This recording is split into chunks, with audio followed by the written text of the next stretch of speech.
is a court officer. The question will be audience to address the court. May you render the ruling, and which is purely between two parties, the Republic versus Ezekiel Omari. That's all.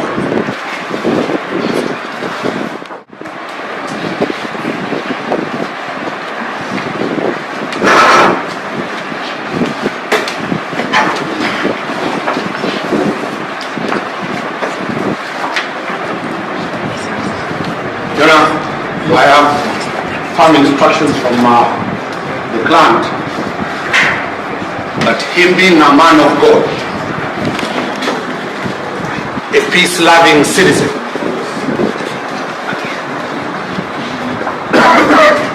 he has prayed over this matter and he has instructed us we abandon that application and we proceed to allow the court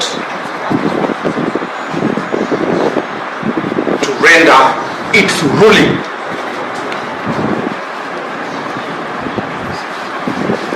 So that he will deal with the ruling as it has been delivered. And also on the question of our colleagues who have joined, this is an open court. Anybody who is an advocate can come on.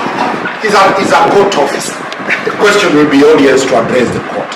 May you render the ruling, and which is purely between two parties, the Republic versus Ezekiel Omari. That's all.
The motion by the respondent dated of May this year is hereby deemed as abandoned. My president. Now, as I appreciate that this is a matter of the public concern or public interest, I would request you as counsel to be of decorum before the court as we proceed with this ruling. And should you be satisfied with any part of the ruling, we know the right thing to do. And to that thing, I will also direct that you talk to your respective clients and their followers, so that let them know that we are for a court of law that has for this. Mr. Mbeta, you're looking at me like that.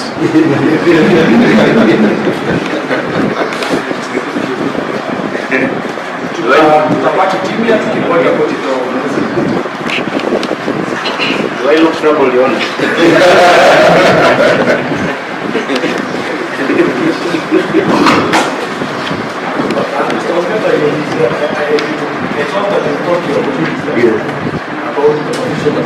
Oh, yes. We can address on it. Yes. You stated your position, and I can confirm that I'm confirmed from the searching. Yes. Maybe you can repeat it in the presence of our LSK president. As I'm saying, Cliff has hired an advocate to sue LSK. Shadrach can address on that issue. Sure. To call the names of the ruling.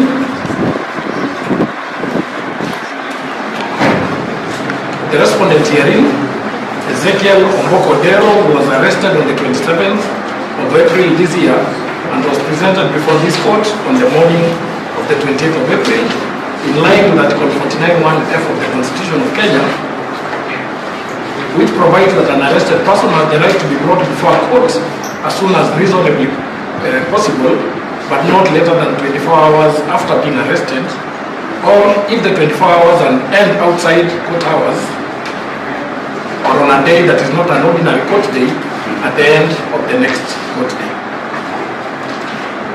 The respondent is now faced with the applicant's notice of motion dated 28th of April 2023, which is expressed to be brought under Article 49(1)(f) of G of the Constitution of Kenya, Section 123A of the CPC, Cap 75 Laws of Kenya, Persons Deprived of Liberty Act, number 23 of 2014, Section 33 of POTA, the Prevention of Terrorism Act, number 30 of 2012, and all other enabling provisions of the law, and which seeks the following orders. A, that the respondent be detained at Makupa Police Station for a period of 30 days, so as to enable the investigation team to complete investigations and submit the police file to the DPP for review. And B, that the court makes any orders that it may deem fit for the proper, fair, and effective administration of justice.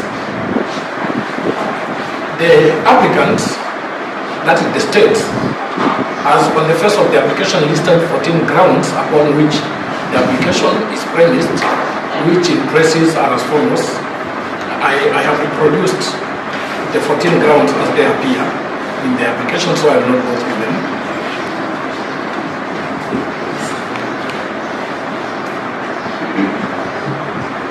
The state's motion is supported by the affidavit sworn on the 28th of April this year by number 235041, Mr. George Muriuki ASP, a senior police officer who describes himself in the affidavit as one of the investigating officers currently deployed at DCI Mombasa Urban and undertaking investigations relating to serious crimes that the respondent is jointly and by conspiracy suspected to have committed, including but not limited to the felonies of murder.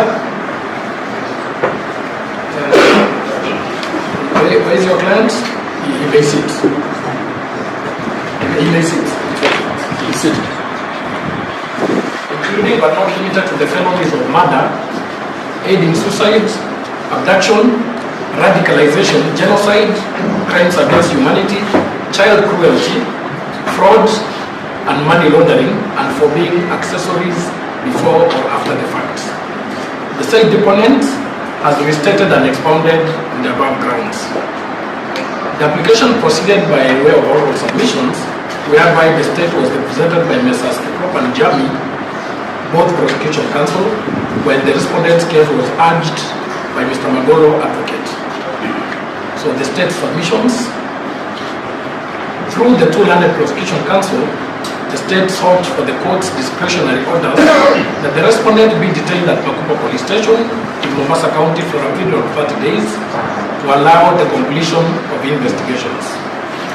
It was the case of the applicants that the investigation to be undertaken in respect of the respondent is connected to what is currently widely referred to as the Shakahola massacre, quote unquote, at the center of which one Paul Mackenzie is widely mentioned and whose activities are suspected by the authorities to be of a criminal nature and to have led to the deaths of at least 100 people.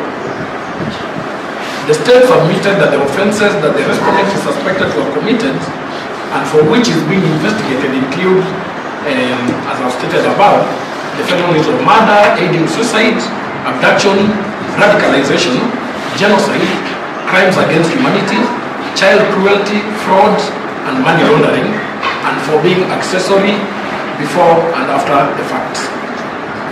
It was further submitted that the respondent and the New Life Prayer Church, Mavueni, which the respondent founded, have been linked to several occurrence book or OB reports of several deaths that occurred between 2022 and 2023 within the church precincts, where the respondent presides over the preacher and or pastor.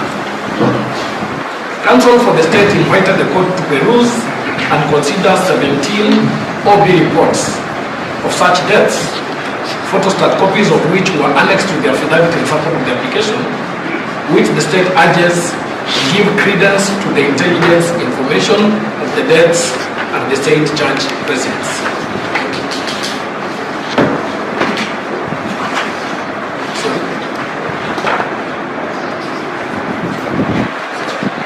The states argued have credible intelligence and more information which reveal that some of the persons who left their demise within the New Life Prayer Church precincts in Nairobi may have been interred at Shakahola Forest, currently a secured crime scene.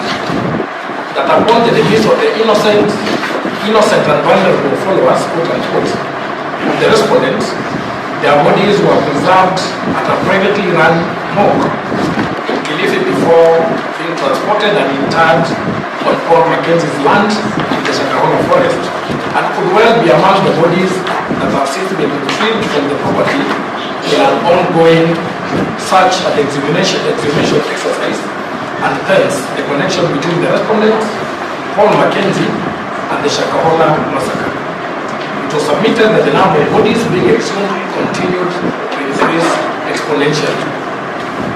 Now the prosecution counsel